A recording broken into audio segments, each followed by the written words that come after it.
এই চ্যানেলে সম্প্রচারিত সকল খবরই সচেতনতামূলক এবং শিক্ষণীয়, কোনো কিছুই প্রভাবিত নয়।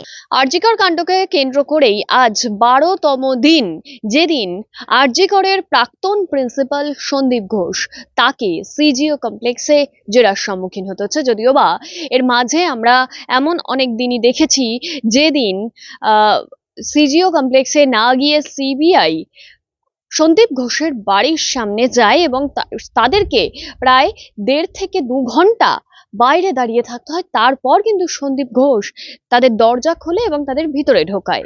এরকম চিত্রও আমরা দেখেছি। তবে আজ 12তম দিন, যেদিন পর্যন্ত এখনো পর্যন্ত সন্দীপ ঘোষকে জেরার সম্মুখীন হতে হচ্ছে।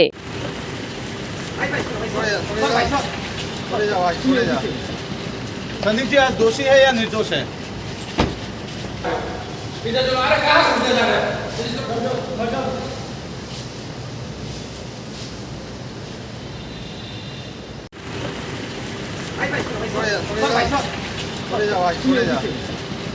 संदीप जी आज दोषी है या निर्दोष है?